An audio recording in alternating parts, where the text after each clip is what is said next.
And what changed, I came home and watched this Discovery Channel show, Class 224.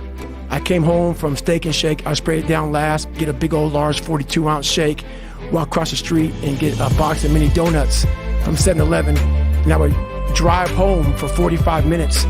This big old fat guy who, yeah, I worked out, but I was fat. I didn't run, didn't PT, I just hit the gym. So driving home, turn the TV on, and what comes on, the Discovery Channel show, and that's where everything changed for me. I was taking a shower, I walked out, heard these guys, and I watched the show, and it made me reflect big time on the piece of shit that I am, and I'm exactly what people said I was gonna be. So what was on this show that really struck home? It was, I saw these guys going in the water, so I was terrified of it. I mean, I can't even express. Have you ever had a big fear? And I know a lot of fighters have fears and stuff like that, but they get over them. But a lot of us have these fears that you just don't want to fucking face. And I have a lot of them, had a lot of them. And that's what created the person who's in front of you today, and we'll get into that. But just a scared bitch is what I was. But I was watching these guys going through Hell Week, Class 224. And these guys are ringing the bell, quitting, dropping their helmet down, rolling out. A lot of guys just leaving. And it made me reflect on my fears, my insecurities. And I saw real men, what I thought were real men who were staying, who were overcoming adversity, who were overcoming all these different things that I had blamed so many fucking people in my life. My dad, my mom for not being there. When I was 14 years old, my mom was gonna get remarried to this great guy. He got murdered. And then I moved back to that small town in Brazil, and everybody was to blame. My learning disability, my skin color, you know, me being everything. And so I sat there for a while, and I was like, man, I've got it. No one's gonna fucking come to help me. No one's gonna fucking come to help me. It's fucking me against me, period. And so I had to man up, and I said, the first thing I gotta start doing is facing every fucking fear I have, no matter what the fuck it is, man. And these things that keep me up, and people who are hearing this shit, they will never really understand and grasp when you face these things and so many things, how they keep you up and haunt you at night. I think there's a lot of people out there that know what you're talking about. I mean, and so that's what it did. And I had two options: to either be that 300-pound guy who sprayed for cockroaches and made $1,000 a month, and at 24 years old, knowing when I'm 50 fucking years old, I can reflect on this and think about what guy I never became, or I can totally just sack it up and fail and fail and fail until I succeed. So I started calling recruiters up. I said, I'm gonna go be a fucking Navy SEAL. And every recruiter, so there's a weight and height, so the weight and height limit to get in the military. And I was 6'1" and 297. And I had prior service, which was a big deal. So I called all these recruiters up, and all of them said, hey, how tall are you, blah, blah, blah, blah. They got into conversations to see if I was even qualified. And by the time I got to my weight, the phone would hang up pretty much, like, hey, you know what, call somebody else, you know, try to get in the reserves. So I tried to get in the reserves. And I called this guy named Steven Salgio, recruiter, up, and he said, hey, come on in. He saw me, put me through the weight standard, all this other stuff, and to get into the class I had to get into, I had to lose 106 pounds in less than 3 months. So I was like, fuck that, I can't do that. I grabbed my chocolate milkshake and went back to Ecolab. I'm going back to work, man. This is my life. So in this job, you're looking for cockroaches, looking for rodents and stuff like that. And this next morning or this next night, I went to work and I don't like cockroaches too much. I hit the mother load of cockroaches. And this restaurant got full of cockroaches and rodents and everything else. And I sat there and I said, this is my life. I said, this is my life. You are exactly who the fuck, this is it. And I said, this ain't gonna be it for me. So in that restaurant, I quit my job, left my canister in that restaurant, my spray canister, got back in my Ecolab truck, and I went home. And I started working out like somebody. I became the most obsessed person on the planet Earth.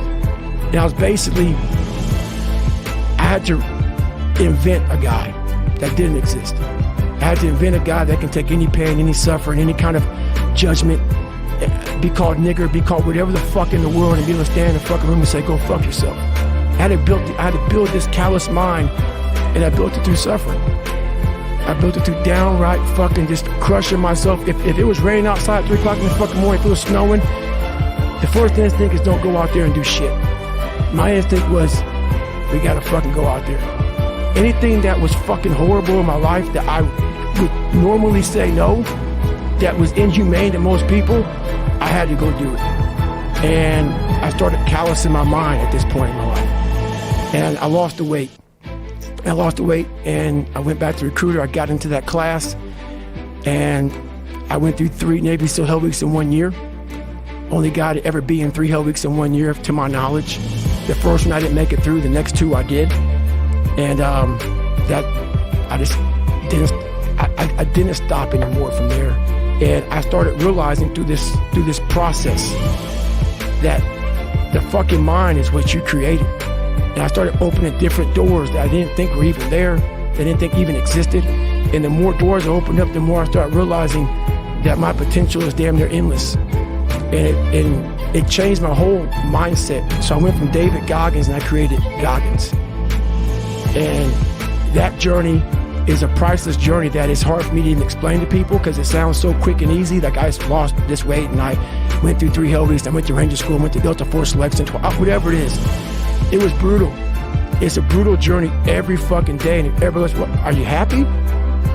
If anybody knows my life story, and I'll try to give you just a snippet of it, where I'm at today is in front of Joe Rogan telling you my life. To get through where I became, to get through where I'm at now, there's nothing but pride I have for myself that I can't really show people. Because I have this face that they see like, are you happy? What's wrong with you? I'm driven. I'm obsessed. And that's what you see. That's it. People need to hear the story. This is an exciting story for people because there's a lot of people out there that feel trapped and they feel stuck and they feel like they can't do anything. This is who they are. You're a guy who felt that exact same way, but figured out how to not be that person and be a person that you would admire. What were the first steps? Like, you had some slips before, right? Because you quit because of the water thing. Right. But then when you went back the second time, you decided you're going to lose all that weight and you quit that job. Was it just straightforward from there? Or were there some days where you just failed and then you picked it back up again? So my first run, when I decided to lose the weight, I was, like I said, 297. I was about 32% body fat. And my idea was to run 4 miles for my first run. I didn't know how bad it's gonna fucking hurt me. I used to run before I was fat, and I was like, fuck it, I can do this. I ran a 1/4 mile and walked home. I walked home and sat on my couch and cried. I went to my mom's house, who was about maybe 20 minutes down the road, and cried again in her couch, saying, man, I can't fucking do this shit. I don't know what I'm gonna do. I just got somebody pregnant. My life was just fucked. I was making $1,000 a month. My rent was $810 a month. And my mind just kept fucking with me. And kept fucking, you're not good enough, man. This isn't for you, man. These guys are the baddest motherfuckers on the planet Earth. You're not that. And what it was, and it's kind of funny, I was obsessed with Rocky. Rocky 1 in particular. And when I was a kid, I'd come home every day and I watched this fucking show, Rocky. And I would fast forward with the little VHS tapes to round 14. Round 14 fucked me up like nobody's business. Why? This song came on. Right? So when I bought the pull-up record, I listened to the song for 17 hours. It's 2 minutes and 13 seconds. And I'm able to visualize and dream like nobody's business. And I know that I can create a vision that many people can't. And I work for it. So the vision I had was when Apollo Creed beat the fucking shit out of Rocky, beat the shit out of him, he kept fighting. He was a dumb fighter, couldn't read, that was me. Couldn't read, couldn't write, just punchy, everything about him. And Apollo beat the shit out of him. He was in that corner and everybody was saying, stay the fuck down. And him getting up, Apollo Creed raised his arms up in the fucking air, turned around, thought he won the fight. He turns around and sees this guy getting up, and it was the face of Apollo Creed that changed my life. The face of Apollo Creed. It was like, just by that motherfucker getting up, not winning, just by him getting the fuck up, Apollo Creed was champ. He's the best. Rocky had taken his soul. Had literally taken his soul. His head goes down, he looks at him like, what the fuck are you? I want it to be that. not Rocky. I wanted to be the guy that people looked at. I don't care if you like me or didn't like. I don't care. But it said this motherfucker is gonna keep coming after whatever the fuck is in front of him. I wanted that. I wanted that worse than anything in the world. So that is, I kept picturing me falling down and getting up, and every motherfucker that called me nigger, I was dumb. Even myself, I wanted to feel something besides defeat. I wanted to just go the distance. And that going the distance pushed me to a point of where now I go way past the distance. So you go the first day, you run a quarter mile, and you walk back home. Right. You're upset. How do you move forward? So basically what I did was I came home and I had a chocolate milkshake. I sat down and I gave up. I said, this ain't gonna fucking happen, man. I could lose 106 pounds and I can't even go a quarter of a fucking mile. I started being able to take negative shit and be happy. And this whole, I say what if a lot, it sounds corny and it sounds weak, but it's true. One of the recruiters said there's not many black Navy SEALs. Matter of fact, I was the 36th African American SEAL in history. It's in over 70 years.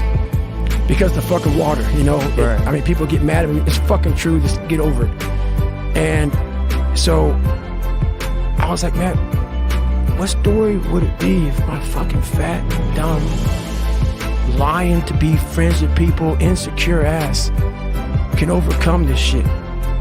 And that what if mentality, like that dreamer mentality, just would always fuel me. It would just fuel me, man. What if I can be a SEAL, man? What if I can go from running a quarter of a fucking mile, now I run 205 miles? What if I can go?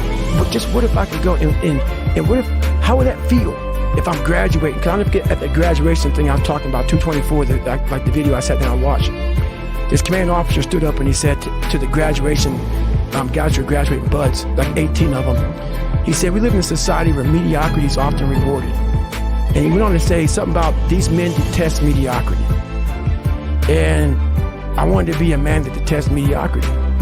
It got me in a lot of trouble in the SEAL teams and going forward in my life, because I started looking down on people for not going hard as fucking shit. And I started to create different things, but that's for a different day. But I just believe that, my whole mind changed.